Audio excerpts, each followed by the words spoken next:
Olá, aqui é o Eric, esse é o podcast de número 94, Separados na Mesma Casa. Esse já foi um tema antigo de um artigo meu e também de uma live. Eu tenho algumas pessoas que têm me pedido alguns temas, inclusive já te adianto que se você quiser que eu fale sobre algum assunto que seja terapêutico para você, por favor me escreva, pede o tema que eu vou falar. E se for mais pessoas pedirem o mesmo tema, eu venho gravar, ok? Eu quero falar um pouquinho sobre separados na mesma casa. O que significa isso? Infelizmente, muitas pessoas vivem juntas, mas o pezinho já não toca na cama na hora de dormir, se é que você me entende. Muitos casais, por algum motivo, em algum momento da vida, começaram uma relação. Infelizmente, vocês não têm ideia do número de pessoas que eu converso, principalmente mulheres que estão casadas com as pessoas, com esses homens, porque foram obrigadas para sair de casa, porque não viram outra opção, porque tinham sido abusados pelo pai ou pelo padrasto, e aquilo foi opção para fugir do lar mesmo. Pessoas que casaram porque acreditavam no amor e achavam que era importante, e fazem 30 anos que são reféns desses homens e as histórias não param. Eu nunca ouvi tanta história de casamentos, de pessoas que vivem na mesma casa e não estão casados por amor ou estão felizes todos os dias por estarem ali, mas elas estão realmente tristes e não sabem o que fazer. Principalmente as mulheres que se dedicaram uma vida inteira cuidando dos filhos e não tiveram chance de ganhar algum dinheiro, de criar uma profissão e principalmente de poupar para agora, se quisesse fazer uma separação. Claro que você já deve conhecer algum caso assim, ou talvez se identifique dentro de um caso desse, espero que não, porque essas pessoas realmente sofrem muito. Mas também tem outras pessoas que se dão muito bem na mesma casa e estão separados. Vivem na mesma casa e estão separados. Separados que eu digo é um beijinho, oi, ou às vezes nem um beijinho, bom dia, uma boa tarde, uma boa noite, faz comida, outro ajuda, e eles até são boas pessoas, mas de alguma maneira eles perderam o encanto, né, pela vida. E eu fico pensando, como essas pessoas podem viver? Então, se isso estiver acontecendo com você, ou você conhecer alguém assim, eu tenho algumas dicas aqui que podem ser realmente poderosas para você. Primeiro, eu sou o cara que acredito que independente da idade, da situação financeira, de qualquer coisa, nós não viemos a passeio para a Terra e nós viemos aqui para ser felizes. E se nós estamos sendo felizes, atenção nisso, se nós estamos sendo felizes ou estamos trabalhando para esses momentos felizes, tá tudo bem.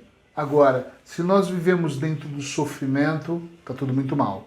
Eu não acredito que existe felicidade plena. Opa, só coisas boas acontecem comigo. Não. Eu acredito que a vida é muito de agora tá tudo assim, às vezes tá tudo assim, às vezes de equilíbrio. E o equilíbrio, eu falei esses dias numa live sobre isso, o equilíbrio, ele precisa de ter as duas partes fazendo isso para equilibrar. Se tiver só uma, fica assim. Só felicidade, só tristeza. Então não dá, tem que estar equilibrado, né? Não sei se você já pensou nisso, penso que sim, mas tem que estar equilibrado. E eu acho que é importante a gente trabalhar diariamente para viver bem.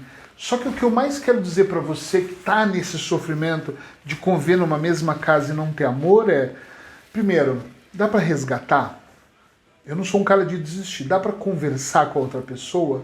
Dá para nesse momento... E tem pessoas que eu falo isso e dizem assim, Eric, fazem 30 anos que eu tô assim, já não dá mais, o meu marido tem amantes e tem histórias para contar, não vou aqui especificar.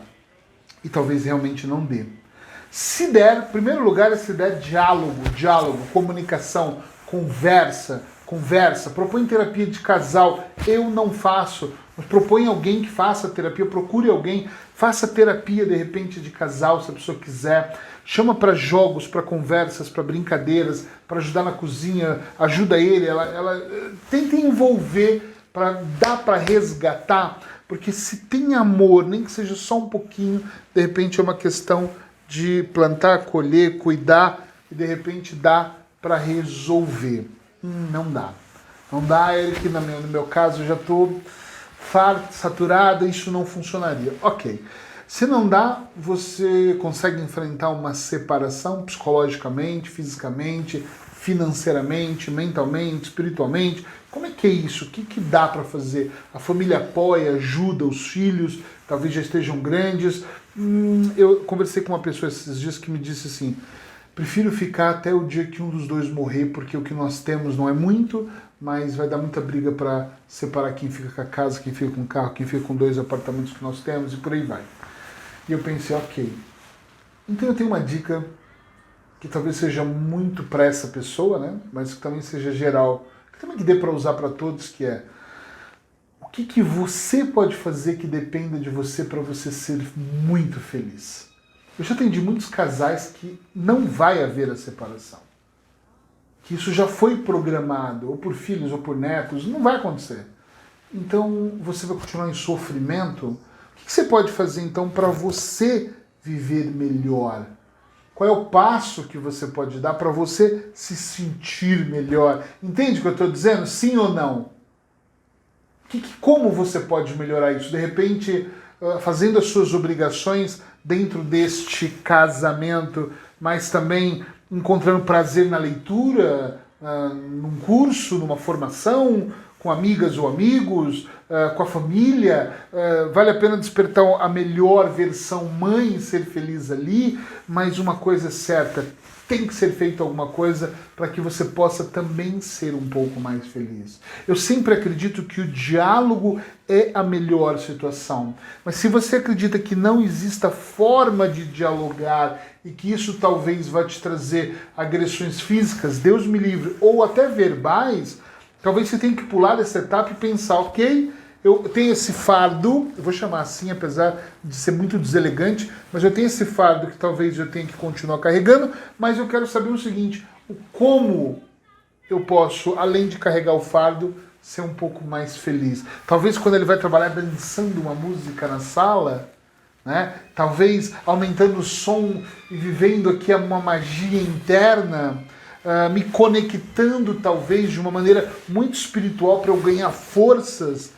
Eu não sei porque cada caso é muito específico, mas tem uma coisa que eu sei que é muito importante: ninguém merece viver em sofrimento. Eu muitas vezes, quando as minhas clientes dizem as coisas estão muito difíceis e eu já não sei mais o que fazer, eu sempre digo: o diálogo é o mais importante, mas se ele não existe, alguma coisa você tem que fazer. Talvez você pague um preço alto pela separação, talvez você pague um preço alto por esse rompimento, mas a minha pergunta é: qual é a liberdade interna? Como que é a sua sensação, né? Qual vai ser a sua sensação de respirar, sabendo que você pode andar um pouco mais? Você pode até pensar sem que ninguém vá lá e pode os seus pensamentos. Alguém que não permite que você veja talvez aquele programa, ou até faça um comentário, que infelizmente tem casamentos que são assim. E não sou eu que acordei hoje de manhã e falei: eu vou adivinhar como é. Eu ouço as minhas clientes contando para mim.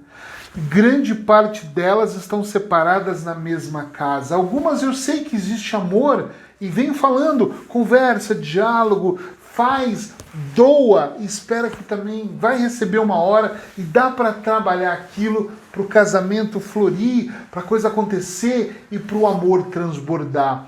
Outras percebem-se nitidamente, na opinião delas, que não tem o que ser feito. E mesmo assim eu penso: não dá para dar a volta da situação virando a mesa. Tem que dar a volta da situação também incluindo o amor, mesmo que seja só de uma pessoa, o seu amor próprio, que acima de qualquer coisa tem que ser o mais importante, entende? Onde eu quero chegar? É muito importante que você se fortaleça das coisas que você gosta de fazer. E eu tenho pessoas que falam para mim: eu nem sei o que eu gosto de fazer, que às vezes eu fico triste de imaginar como é a vida de uma pessoa que vive por viver, quase se arrastando no dia a dia, sem ter um propósito de vida, né? Sem viver de propósito, sem poder sorrir com as coisas ou dar altas gargalhadas quando tiver vontade. Infelizmente, e eu vou repetir quantas vezes for necessário, infelizmente, tem pessoas que estão presas num ambiente, mas elas não sabem que elas podem libertar a mente. Então, se você sente que o seu casamento já é uma ruína, que não tem todos esses passos que eu disse que você deveria tentar antes com amor, tenta colocar amor para você e ter ações começando aqui dentro. Mesmo que você esteja preso numa corrente complexa, procura trabalhar internamente o como você pode se desprender dessa prisão aqui dentro, mentalmente. Coloca de alguma maneira na sua cabeça o que vai te trazer mais prazer, o como você pode dar a volta, se liberte mentalmente dessa prisão. Esse é a grande sacada, é tomar consciência. Caramba, que palavra chata que toda hora eu falo dela. Isso é verdade. Toma consciência, cara, eu não posso mudar isso de maneira nenhuma, ou eu não quero mudar, porque eu também não quero receber as consequências dessa minha decisão. Imagina uma pessoa se separar sem ter trabalhado por 30 anos. Talvez a consequência seja desastrosa, e não é o que eu estou orientando. Você tem que fazer o que você acha melhor, desde que a liberdade prevaleça dentro de você. Não significa por você estar preso a uma relação, preso a filhos, ou preso a um casamento, ou preso mesmo como nós estamos isolados hoje, significa que você tem que estar preso aqui. Dê asas à sua imaginação, viaje, sinta prazer em despertar a sua melhor versão. Hoje, amanhã e todos os dias, tenho certeza absoluta que se você trabalhar pensando na sua autoestima, se valorizando o seu amor próprio, tendo prazer em ler, olha, a leitura nos leva a viajar, a ver um filme que te leva a ver. Tem muita coisa que pode despertar em você. E aquele pouco, que talvez você chame de pouco, que ainda sobrou aí de você, ainda tem esperança de florescer muito melhor e ainda ser feliz. Procura perceber como você pode fazer. Eu acho, minha opinião, que a única coisa que você não pode fazer é cruzar os seus braços e deixar que a vida te leve até o seu último suspiro. Não. Isso não. Procura acrescentar, valorizar, somar um pouquinho todo dia. Talvez a outra pessoa nem vai entender porque você está rindo tanto. Mas e daí? O importante é você estar rindo. Foda-se ela. Se ela não vai estar compreendendo o porquê você está buscando essa imaginação, o porquê todos os dias você está meditando, ou fazendo auto-hipnose, ou ouvindo podcast, ou vendo vídeos que vão te ilustrar, ou vendo histórias que vão fazer você viajar daqui para a Índia, daqui pro Alasca, eu não sei, daqui para Paris, cidade que eu tanto amo, mas o importante é você se permitir sonhar. Eric, mas isso não é alimentar a esperança? E o que tem de errado em alimentarmos esperança? Pode ser que toda a energia à sua volta vá transformando de acordo com a essência que também vai se transformando, e quem sabe o universo não vai ali guiando você dentro dos seus desejos e fé. Colocar a ação aqui primeiro, depois aqui. A ação ela vai acontecendo, mas ela tem que começar na mente. Espero que de alguma maneira eu tenha contribuído, que não seja para você. Se você conhece alguém que está separado na mesma casa, nem sabe que o casamento é uma separação, acha que está casado, mas vive em sofrimento, passa o vídeo para frente, passa o áudio para frente, envia esse podcast para que a pessoa possa, de alguma maneira, sair da escuridão e iluminar os seus pensamentos. Abraços hipnóticos, até amanhã.